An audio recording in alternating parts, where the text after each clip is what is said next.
These are the best 5 wins of the 21st century for the Carlton Football Club. And look, most Blues fans will agree there hasn't been many. Just to reiterate the rules, there can't be any finals in these lists. People are always saying, "What about the 2016 prelim? What about all the?" No. That's too obvious. That's why I do it with home and away with prominent fans, and there is no more prominent fan than this guy. You know him from Front Bar. You know him from Before the Game. You know him from SEN Drive. Andy Maher, thank you so much for joining us. Lovely to be here, Danny. This is a happy list of good memories of Carlton, and it must be hard because you must immediately go to Steve Kernahan or Greg Williams, Craig Bradley. So many, when you asked me to do this, so many of the memories that initially came back were pre-2000, and they were sharp, vivid memories. So post-2000 was difficult, and I'm sure the list is going to be disagreed with by many, and who are going to say, how could you leave that one out, and what about that one? But these are personal favourites of mine. Nothing wrong with that. Here we go. Number 5. Number 5 is round 22, 2017. It was Hawthorn. It was a Saturday night, I think, if my memory serves correct, under the roof at Docklands. And Hawthorn had just been having their way with us for years and years and years. Oh, yeah. Just coming off the three-peats, the domination period. Carlton's list is sort of young and all over the shop and uncertain of itself, and that was the worst thing you could possibly be about Hawthorn. But I think we were coming in off a 13-game streak where they'd beaten us for 13 straight, and no one gave us much of a chance on this particular night.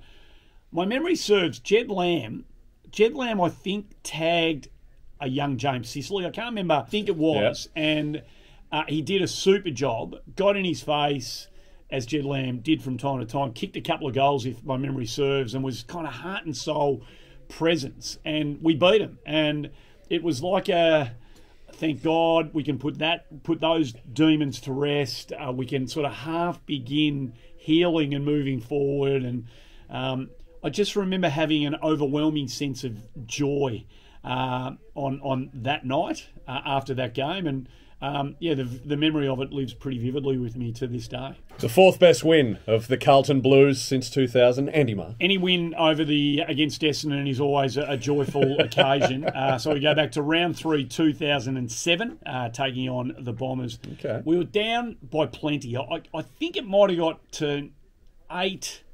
Maybe 8.5 goals at one stage, and they were running all over the top of us, and their supporters were cock-a-hoop, and we were flat, and we were in all sorts of trouble, and they were enjoying it far too much.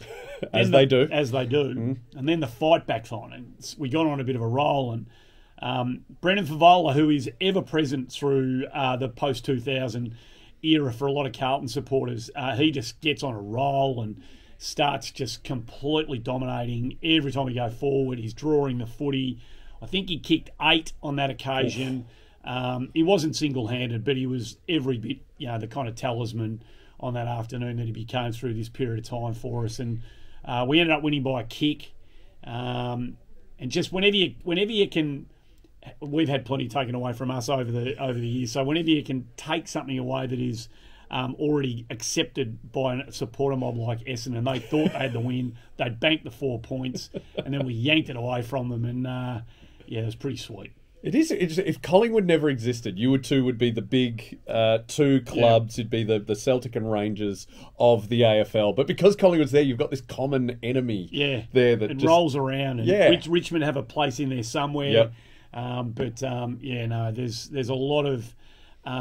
There's a lot of enmity between Essendon and Carlton. I've seen it get pretty nasty in the terraces, here and there on the way through in my formative years. But that was a lovely day. Number 3. Number 3 is round 11, 2004. We're taking on Adelaide over at Footy Park. Okay. And again, it was the Brendan Favola show. Tough time for Carlton. Dennis Pagan's in charge. We've lost all the draft picks. The joint's bankrupt. The club's, That's I want to say rock bottom, but it's pretty tough. Like it was. You've had a couple of rock bottoms since then, but that's probably the lowest. I think it was pretty grim. There was turmoil at executive level and board level, and it was a tough time for Carlton supporters. So hung on to anything, and Fev was the star of the show. we were 6 goals down in the third quarter. Fev kicks 4 in the last quarter. The last one he kicked was at the 31st minute mark, and every Carlton supporter will remember it. It was in the left-hand forward pocket from outside the boundary line. I've seen this. No running out. It was just the pure drop punt. Kicked it from about 50. This is one of those games they play on KO or on Fox Footy as like just 30-minute thrillers. Yeah. So he was magnificent that day, as he often was. When he was the one that we sort of pinned our hopes on. Really, often we only won games through that era when Fev was kind of doing all the damage in attack, and he was superb that day, and against the odds too. Like we were. As I said, we were 5 or 6 down at one stage, and 3/4 time the game was gone. But he was magnificent in that last quarter. I think Matty Cruiser chipped in with 1 or 2 as well that term, and it was a super win. The second best win of the Carlton Footy Club this century. Round 11, 2008, Port Adelaide at Footy Park again. So we're crossing the border. We're going west. Raining, low scoring. Again, miserable times being a Carlton supporter. Wins were few and far between, and some of the hidings we were copying were all-time hidings. 5 goals down again at 3/4 time. Game's over. Matty Cruiser goes forward. As I said, miserable conditions. The big fella was a Goliath. He stood up in the middle of packs and were taking these marks that nobody else could take in these conditions. He kicked 3 in the last quarter. One of my all-time favourite Carlton players, Cade Simpson, kicked the one that put us in front. As the game was starting to turn our way, and then Fev kicked the one that sealed it.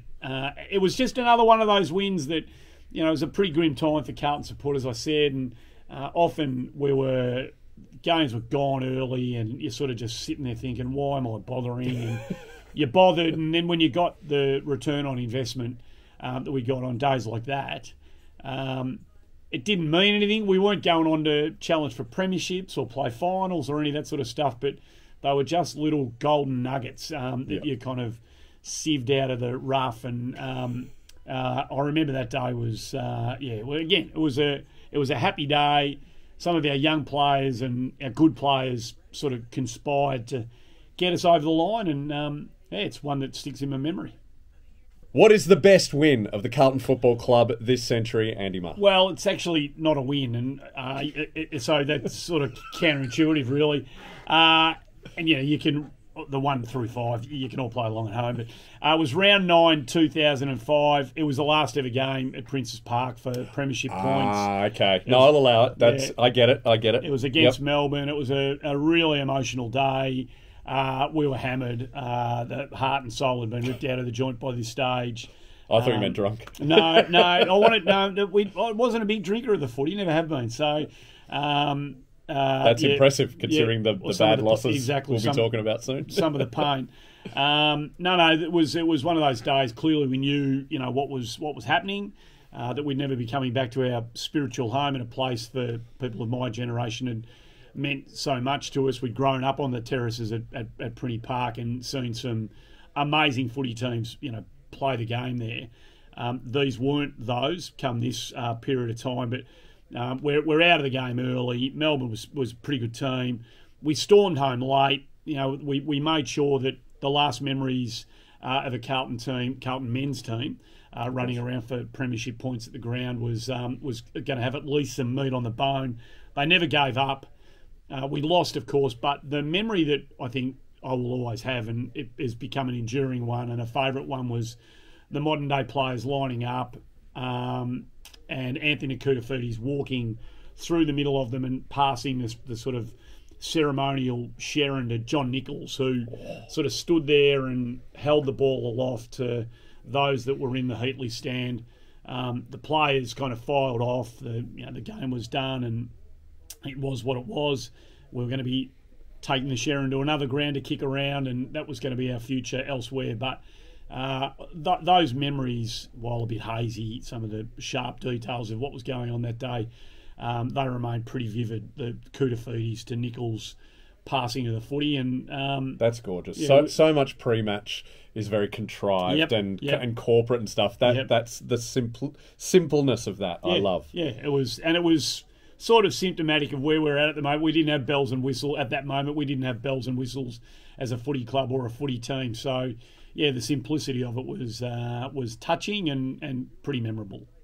So that's Andy's list. Are they the best 5 wins, you reckon, of all time? Let us know in the comments. Now, Andy, question without notice. Yes, if I'd allowed finals, would you, and, open slather, would you have gone 1970 grand final or 99 prelim? Yeah, 99 prelim. Definitely. Which you feel sacrilegious saying it, don't you? But you want to win the premiership. We didn't win it that year, obviously, but it was the sweetest victory of them all. It was pretty good. Anyway, we're not talking finals. I just wanted to point out that Essendon lost that game. Thank you. That's a perfect fit.